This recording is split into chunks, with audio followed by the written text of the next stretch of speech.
یہ قرآن میرے محبوب کی زبان سے نکلا ہے، میرے محبوب کی زبان سے ادا ہوا، دل پہ اترا ہے، زبان پر سے نکلا ہے، اور کائنات کا سارے کے ساری کتابیں، ساری کی ساری کتابیں تبدیل ہوتی ہیں، بدل جاتی ہیں، جھٹلا دی جاتی ہیں۔ قرآن میدان میں اکیلا کھڑا ہوا ہے کہ آج تک اس کو چیلنج نہیں کیا جا سکا، آج تک اس کی ٹکر کا کلام کوئی تیار نہیں کر سکا، آج تک اس کے سامنے کوئی کھڑا نہیں ہو سکا۔ اس میں جو ہے ذالک الکتاب لا ریب فیہ، یہ دعویٰ پوری دنیا میں کوئی مصنف نہیں کرتا کہ میری کتاب میں کوئی شک نہیں۔ اللہ پہلی سطر پہ اعلان کرتا ہے ذالک الکتاب لا ریب فیہ، یہ میری کتاب ہے جس میں کوئی شک نہیں ہے۔ وہ اس کائنات کے ذریعے سے اپنا آپ تعارف کرواتا ہے، سنریہم آیاتنا فی الآفاق وفی انفسہم حتی یتبین لہم انہ الحق۔ کائنات کا یہ اڑتے پرندے گواہی دیں گے کہ اللہ ہے، یہ بچھے ہوا گھاس کا فرش گواہی دے گا کہ اللہ ہے، یہ درختوں کے پتے بولیں گے کہ اللہ ہے، آسمان سے برستی بارش کا قطرہ قطرہ بتائے گا کہ اللہ ہے، بھڑکتی آگ کے شعلے بتائیں گے کہ اللہ ہے، ایک پانی کے قطرے سے مرد بنا دیا یہ بتا رہا ہے کہ اللہ ہے، ایک پانی کے قطرے سے عورت بنا دی یہ بتا رہا ہے کہ اللہ ہے، گٹھلی سے درخت نکال کر پھل پھول لگا دیا یہ بتا رہا ہے کہ اللہ ہے، دریاؤں کو پہاڑوں سے نکالا اور سمندروں میں گرایا اور ان کو بل دیے پیش دیے، یہ سب کچھ بتا رہا ہے کہ اللہ ہے، پھول کی خوشبو بتاتی ہے کہ اللہ ہے،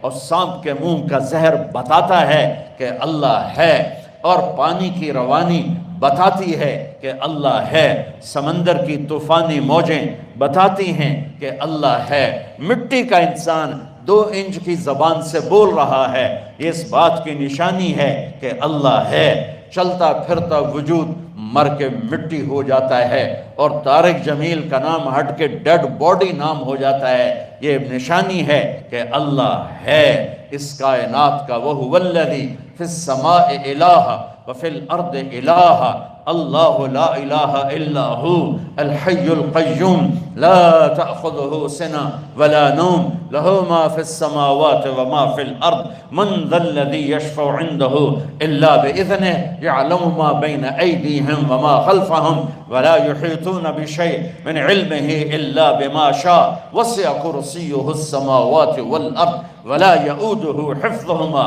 وہو العلی العظیم اننی انا اللہ لا الہ الا انا، اللہ ہے، اس کائنات کا مالک اللہ ہے۔ ہمارے بر صغیر میں اللہ کو اللہ نہیں کہتے، خدا کہتے ہیں۔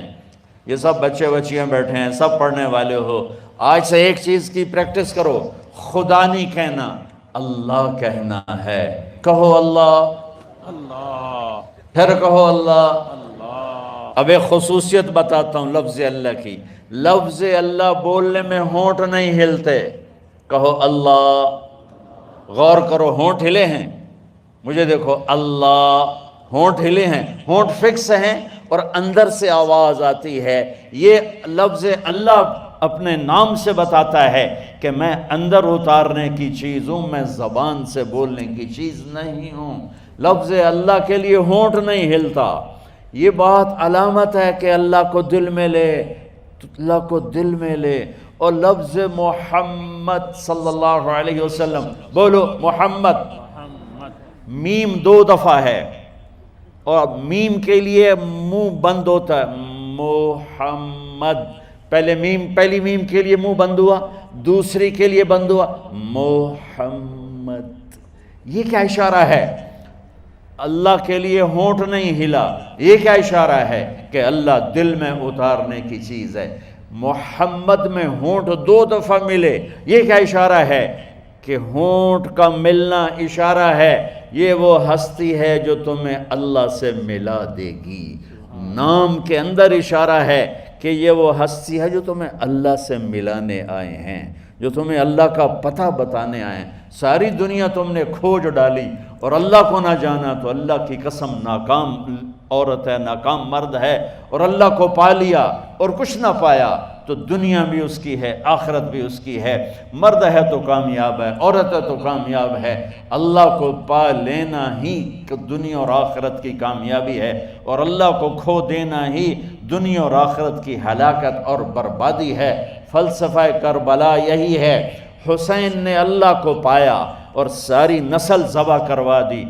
آج تک ان کے لیے آنسو بہہ رہے ہیں، ان کے لیے دل دکھ رہے ہیں، ان کے جھنڈے بلند کیے جا رہے ہیں۔ یزید اور شمر نے اللہ کو کھو دیا اور حکومت پا لی، حکومت لے لی، لیکن اللہ کو کھویا، آخرت کو کھویا۔ کوئی آدمی اپنے بیٹے کا نام یزید اور شمر رکھنے کو تیار نہیں۔ ان کے جھنڈے لہرائے، حسین کا جھنڈا سر نگوں ہوا، ان کے گردنیں تکبر سے اکڑی، حسین کی گردن کٹ کے نیزے پہ چڑھ گئی، ان کی نسل محفوظ رہی۔ حسین کی نسل ذبح ہو کے 2 سال کا بچہ عبداللہ بھی نیزے پہ چڑھ گیا، لیکن ایک نے اللہ کو پایا۔ اس کے لیے دلوں کی دھڑکنیں، آنکھ کے آنسو، سینے کے جذبات آج تک موجزن ہیں۔ ایک نے اللہ کو گم کیا، کھو دیا، چند دنوں کی حکومت کی خاطر اس کے لیے نفرت، اس کے لیے بغض، اس کے لیے غیظ و غضب کے جذبات آج تک ابلتے ہیں۔ میرے عزیزو، آپ میرا قیمتی سرمایہ میرے سامنے بیٹھے ہو، اللہ کے واسطے اپنی منزل طے کرو، اپنی منزل طے کرو۔ تمہاری منزل یہ نہیں ہے کہ ڈگری مل جائے اور جاب مل جائے، یہ بہت چھوٹے درجے کی چیز ہے۔ میری، تمہارے وی سی صاحب کی، تم بچوں کی ایک ہی منزل ہے کہ یا اللہ تو راضی ہو جا۔ اللہ تجھے مرنے سے پہلے حاصل کرنا ہے، ڈھونڈنا ہے، پا لینا ہے، راضی کر کے مرنا ہے۔ لیتک تحلو والایام مریرۃ ولیتک ترضی والانام غضاب ولیت الذی بینی وبینک عامر وبینی وبین العالمین خراب ولیت الشراب من ودادک صافیا وشربی من ماء المعین السراب فاذا صح منک الود فالکل حین وکل الذی فوق التراب التراب۔ اللہ کو پاتے ہوئے جو سودا کرنا پڑے کر جاؤ۔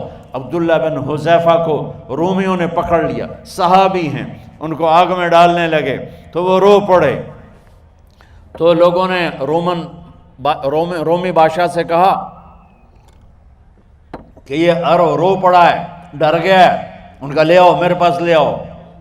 ان کو واپس لائے تو رومن بادشاہ نے پوچھا کیوں روئے ہو، موت سے ڈر گئے ہو؟ کہنے لگے موت تو ہمارے لیے سب سے بڑا تحفہ ہوتا ہے، میں اپنی بے بسی پہ رویا ہوں۔ کہ کیا بے بسی ہے؟ کہ بے بسی یہ ہے کہ ایک جان ہے، آگ میں گرتے ہی جل کے راکھ ہو جائے گی۔ کاش میرے جسم پر جتنے بال ہیں اتنی میری پاس جانیں ہوتی اور میں ایک ایک جان کو اللہ کے نام پہ قربان کرتا۔ آج مرنے کا مزہ نہیں آ رہا، اس پہ رویا ہوں۔ تو بادشاہ اتنا حیران ہوا، اس نے کہا تو میرا ماتھا چوم دے اور میں تمہیں آزاد کرتا ہوں۔ تو اس کا ماتھا چوما، انہوں نے چھوڑ دیا۔